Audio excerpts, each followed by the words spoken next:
Three channel ప్రేక్షక దేవుళ్లకు కుండ శ్రీనివాస్ స్వాతంత్ర దినోత్సవ 78వ వార్షికోత్సవ శుభాకాంక్షలు. ఎందరో మహానుభావులు గుర్తు తెలియని పేరు తెలియనటువంటి త్యాగమూర్తుల యొక్క వారి యొక్క త్యాగ ఫలితమే ఈరోజు మనం చూస్తున్నటువంటి 78వ స్వాతంత్ర దినోత్సవ వేడుకలు. కానీ మనం స్వతంత్రం వచ్చేటప్పటికి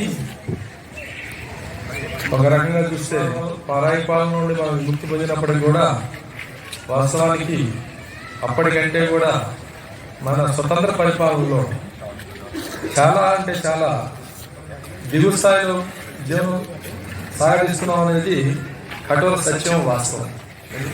వాళ్ళ యొక్క ఆర్థిక పరిస్థితులను బట్టి కనీసం ఒక 100-150 గజాల్లో ఒక సొంత ఇల్లు కట్టుకొని నివసించే స్థాయి ఉండేది. అటువంటిది ఈరోజు అది ఒక కళగా మారిపోయింది. ఎందుకంటే మనం పరిపాలించుకున్నటువంటి అనేక లోపాల మూలంగా, అందువల్లే మనం ఈరోజు ఈ స్థాయికి దిగజారిపోయింది పనుకోవాలి. కానీ ఇది కఠోర వాస్తవం, సత్యం. ఎందుకంటున్నానంటే కనీసం మన బ్రిటిష్ వాడు మనం ఊరిపోయిన తర్వాత వాళ్ళ యొక్క చట్టాలు ఉన్నటువంటి ఐపీసీ సిఆర్పీసీలో మార్చుకోలేకపోయాం. జలియన్వాలాబాగ్లో చనిపోయినటువంటి ఎంతో మంది వ్యక్తుల వలన వాళ్ళు మనలాగానే కూర్చొని ఇలా ఉంటే ఆ రోజు జలియన్వాలాబాగ్ సంఘటన జరిగేదే కాదు. అదేవిధంగా ఎంతో మంది, వేల మంది, లక్షల మంది రాత్రి బౌళ్ళనక వాళ్ళు ఎంతో కష్టపడి శ్రమించి ఇది చేస్తేనే ఈరోజు మన స్వతంత్ర వాయువుని పీల్చగలుగుతున్నాం. ఈరోజు ప్రపంచ దేశాల్లో చాలా దేశాలు మనం అనుభవిస్తున్నటువంటి కనీస స్వాతంత్రం కూడా అనుభవించే పరిస్థితుల్లో ప్రజలు లేరు.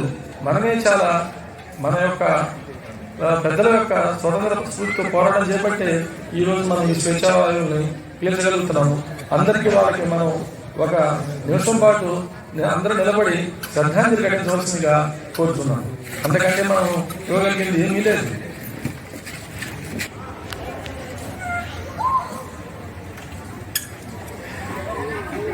Thank you.